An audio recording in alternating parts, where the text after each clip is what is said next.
Bonjour tout le monde et bienvenue dans cette nouvelle vidéo. Aujourd'hui on va entamer l'endocrinologie avec l'axe hypothalamo-hypophysaire. Alors j'ai décidé de faire d'abord un petit rappel anatomique et ensuite on va vraiment donc commencer la physiologie. L'axe hypothalamo-hypophysaire est une composante du système nerveux central intervenant dans la régulation des grandes fonctions physiologiques. D'ailleurs, on oublie le complexe, donc hypothalamus et hypophyse, par sa topographie, ça veut dire sa localisation, constitue l'interface entre le système nerveux central et le système endocrinien. C'est un peu intriqué. Voilà. Alors, cet axe se compose de deux glandes intracérébrales, l'hypothalamus et l'hypophyse. L'hypothalamus va commander l'hypophyse, l'hypophyse par l'intermédiaire de quoi? De neurohormones. Donc l'hypothalamus va lui sécréter, il produit des neurohormones باش يتحكم في l'hypophyse. On va dire l'hypophyse elle va commander les autres organes le corps تاعنا par l'intermédiaire d'hormones parce qu'elle sécrète des hormones. Voilà. Après, ça va devenir plus compréhensible à l'anatomie et la physiologie. Donc l'anatomie va commencer par l'hypothalamus. Il est situé dans le diencéphale et forme le plancher du troisième ventricule. Donc dans l'image ici, vous voyez télencéphale, ce sont les hémisphères cérébraux. On a le diencéphale qui est formé du thalamus, de l'hypothalamus et de l'épithalamus. C'est vraiment une partie centrale de le cerveau, et le mésencéphale qui est une partie du tronc cérébral.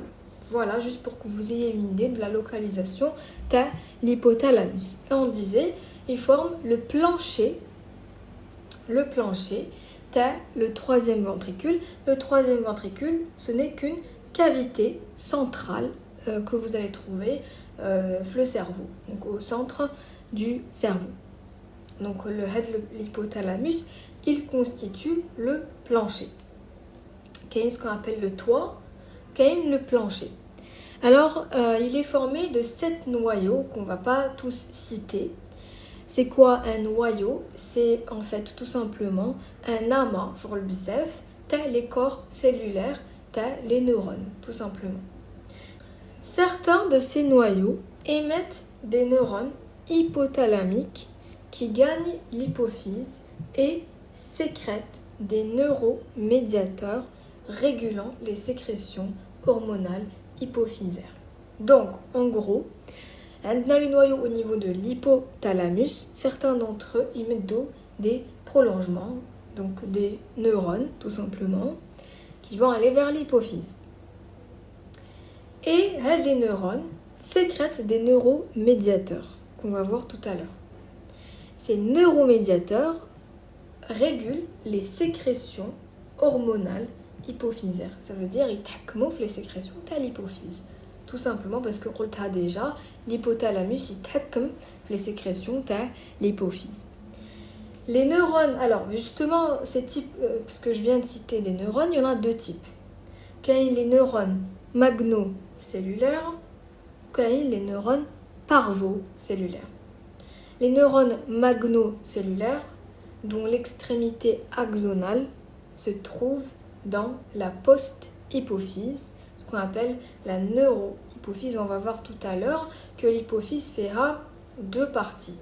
Fera la post-hypophyse et l'anté-hypophyse.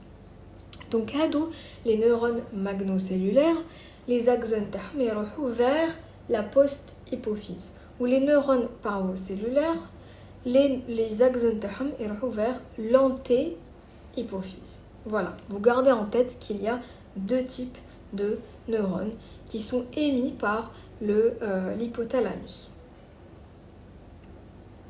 Donc là, c'est des images qui permettent de mieux visualiser.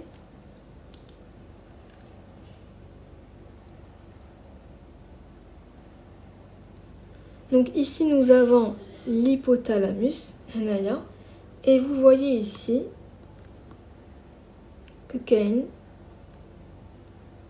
l'hypophyse et il y a une tige qui les relie, non, qui s'appelle la tige pituitaire. La tige pituitaire. Voilà, la deuxième image vous montre tout simplement les noyaux, les différents noyaux de l'hypothalamus. On va voir tout à l'heure, on va beaucoup parler du paraventriculaire et du supraoptique. Il est là, donc on va en reparler tout à l'heure, mais certains émettent des neurones qui vont vers l'hypophyse. Voilà, là vous essayez de retenir un petit peu les bases de l'anatomie, le complexe, et après on commencera la physiologie. On passe maintenant à l'hypophyse. L'hypophyse se situe au niveau de la selle turcique, c'est une sorte de cavité qui se trouve au niveau du corps du sphénoïde. Le sphénoïde est un os du crâne. Et comme on dit déjà, l'hypophyse fait à deux lobes, un lobe antérieur qu'on appelle l'antéhypophyse ou l'adénohypophyse. La structure elle est glandulaire, ça veut dire qu'on va trouver des cellules de type glandulaire. Et le lobe antérieur, il sécrète des hormones stimulant les glandes endocrines. Voilà. Le lobe postérieur, qu'on appelle la posthypophyse ou la neurohypophyse, d'ailleurs ça s'appelle neurohypophyse pour une raison, c'est que elle est composée d'axones dont les corps cellulaires sont situés dans le noyau supraoptique et noyau paraventriculaire de l'hypothalamus. Et cette partie, elle va stocker les produits sécrétés par l'hypothalamus. Donc on comprend par cela que justement, elle ne sécrète pas en elle-même des hormones, car ce n'est pas une structure glandulaire, mais elle va plutôt stocker les produits sécrétés par l'hypothalamus. Ou qui m'appelle, elle reçoit des axones qui sont venus des noyaux supraoptiques et paraventriculaires de l'hypothalamus.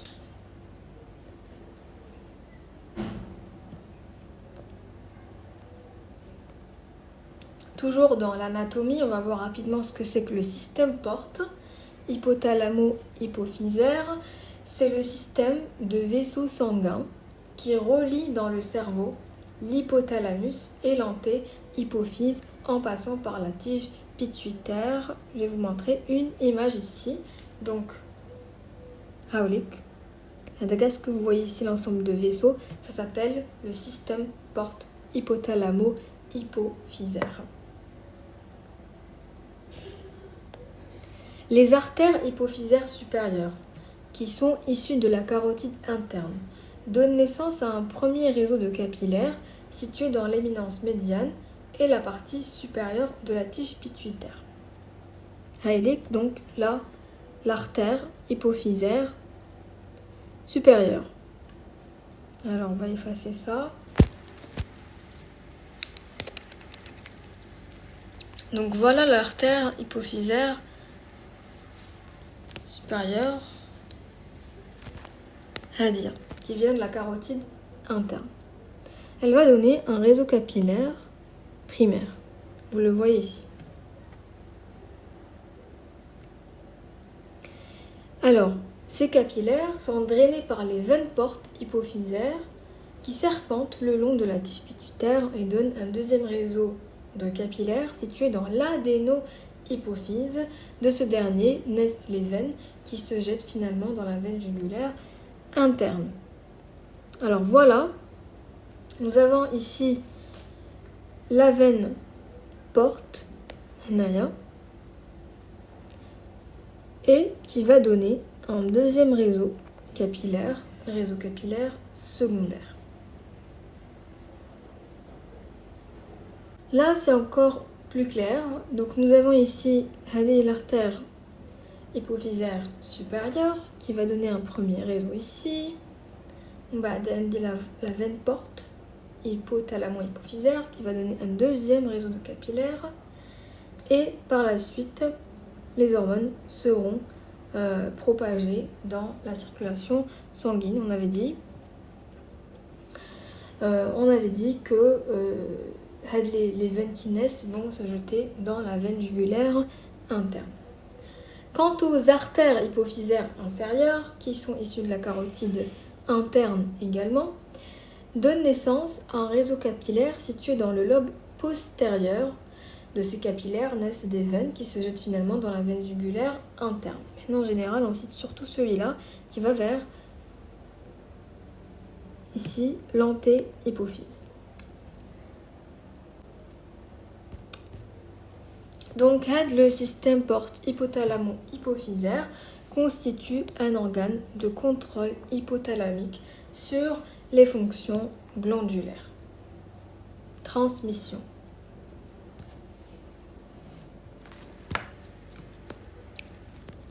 On entame sans plus attendre la physiologie.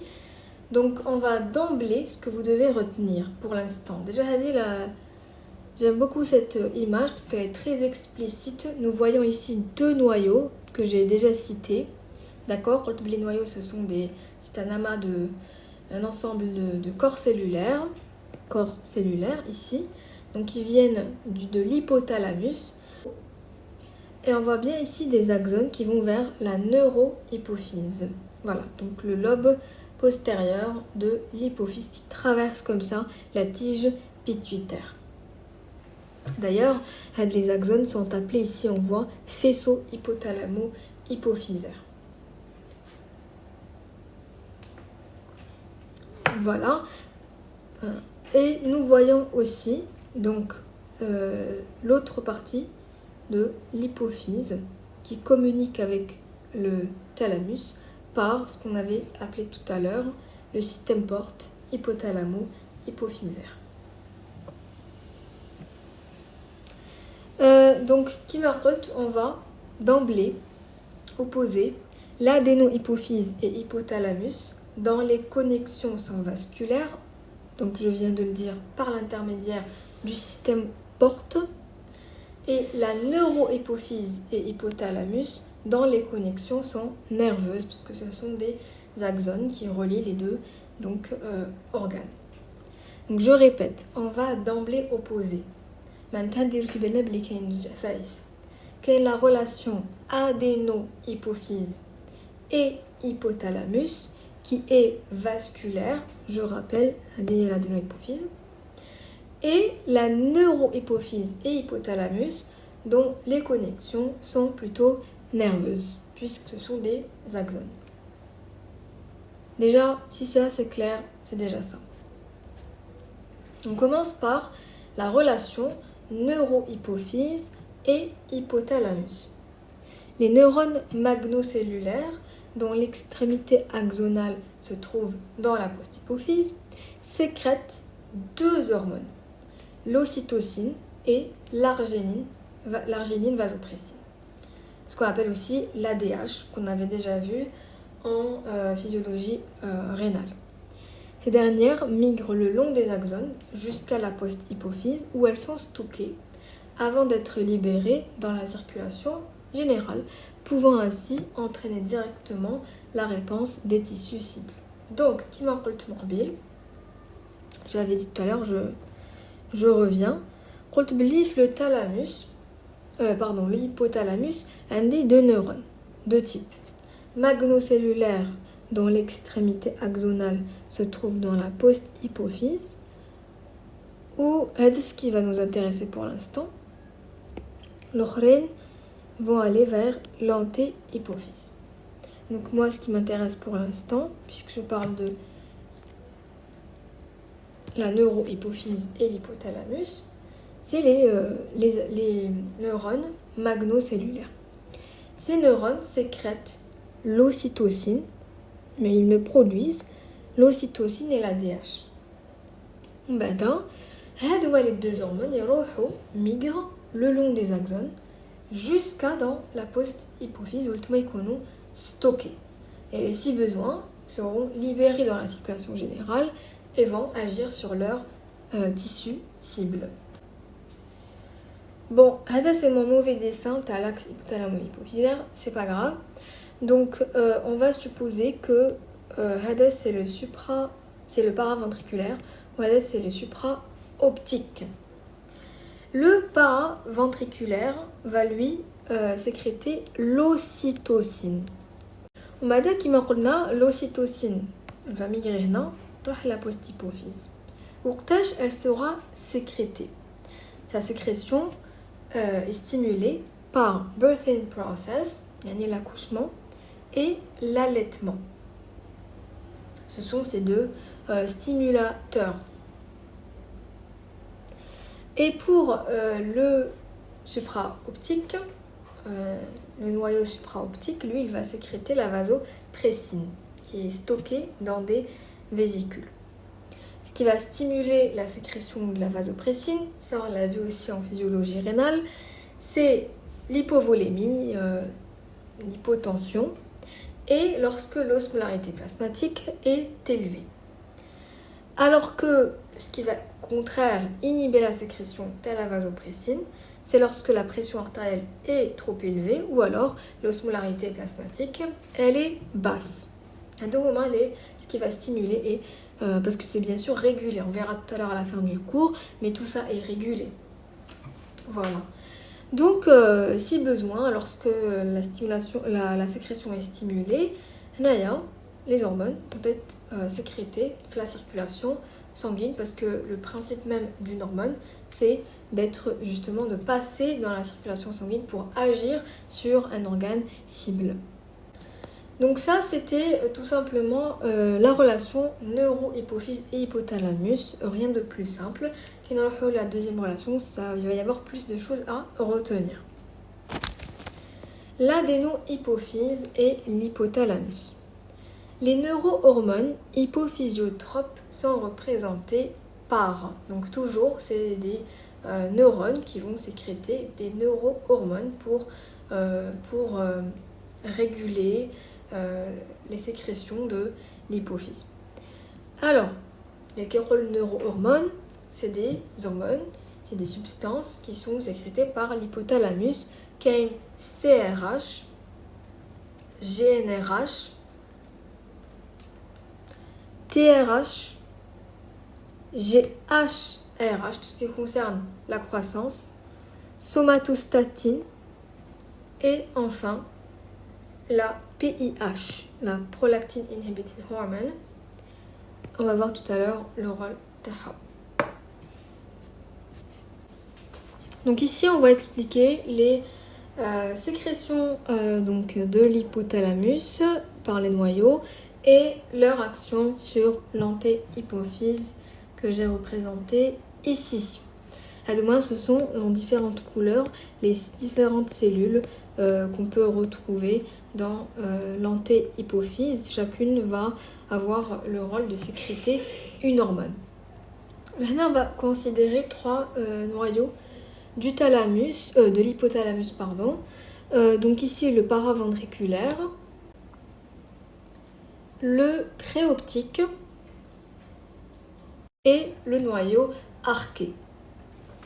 Le paraventriculaire sécrète par exemple CRH. CRH, elle va passer par le système porte qu'on a tout à l'heure bien décrit et elle va agir sur cette cellule de l'antéhypophyse pour la stimuler. Elle va sécréter ce qu'on appelle l'ACTH. Donc elle ne va pas sécréter directement l'ACTH, elle va sécréter un précurseur qui va lui être clivé en plusieurs protéines. Et en fin de compte, l'ACTH aura un rôle où elle va réguler les actions de la surrénale. Voilà. Bon, pour ne pas trop encombrer le dessin, on va essayer d'effacer au fur et à mesure. Donc toujours pour le noyau, sécrète la TRH. Ici. TRH. TRH passe par le système porte. Elle a bien tout à l'heure des connexions vasculaires. Ou de la cellule. Par exemple, la dysmoa, cellule corticotrope. La dysmoa, cellule thyréotrope. et elle va la stimuler à tout simplement sécréter la TSH. La TSH va agir sur les glandes thyroïdes pour sécréter les hormones thyroïdes T3, T4. Voilà.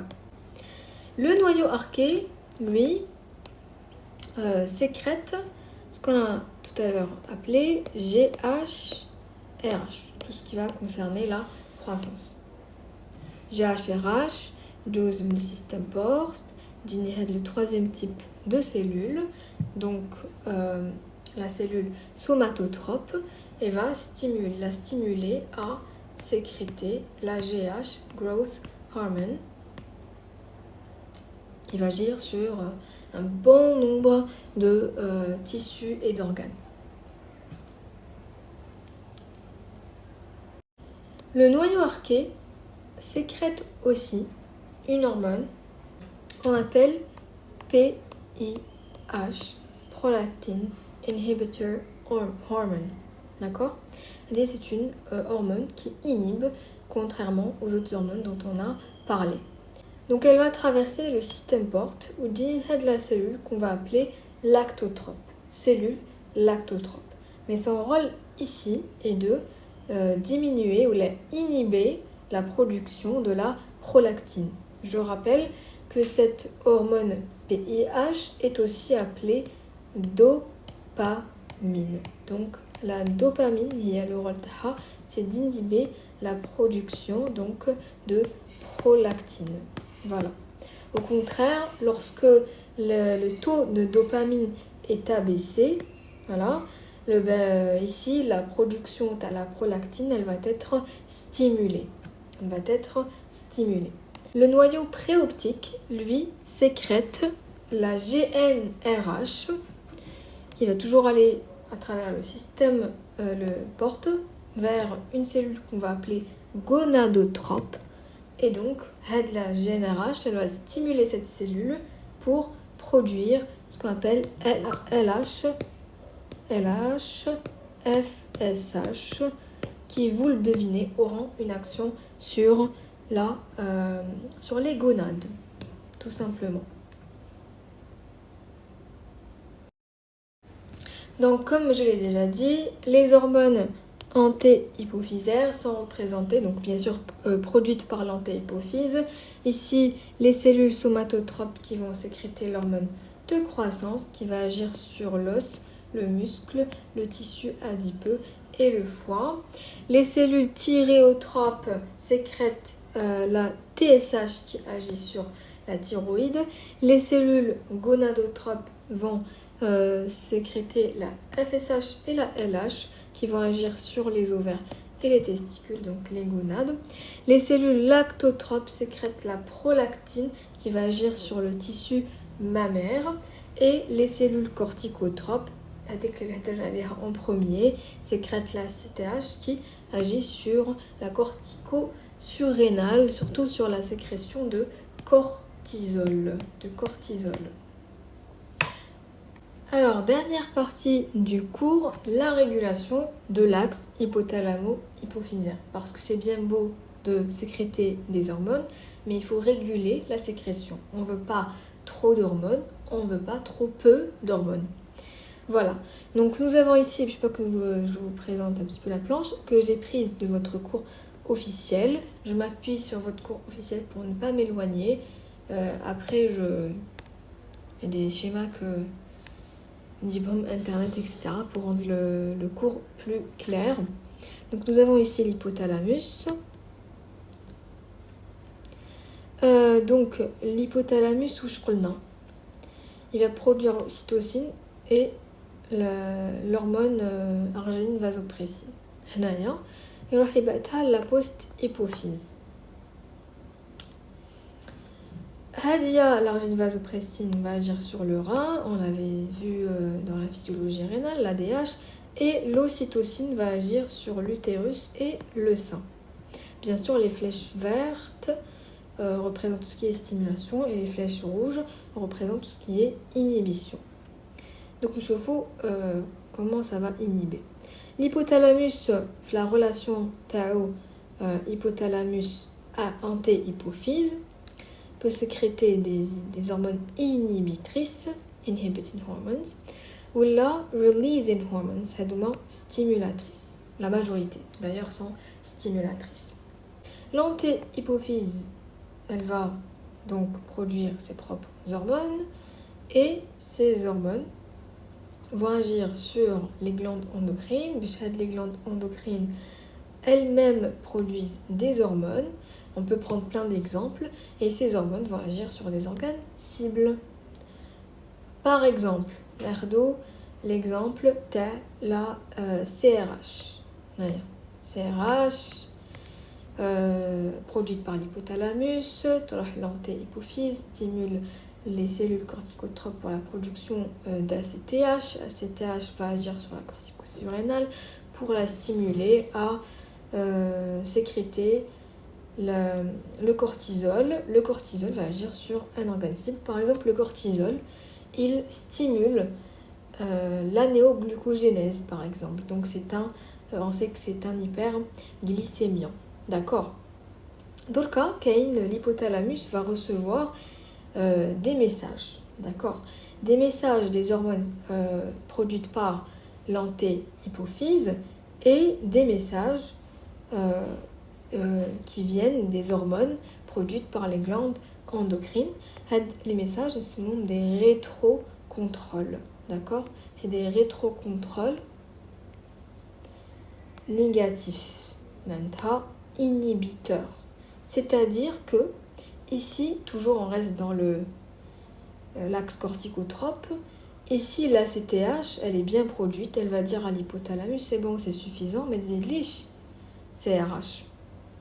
D'accord. Et de la même manière, le cortisol, il roule l'autanite, il roule l'hypothalamus, ou il roule l'anté-hypophyse qui est en train de sécréter de la CTH.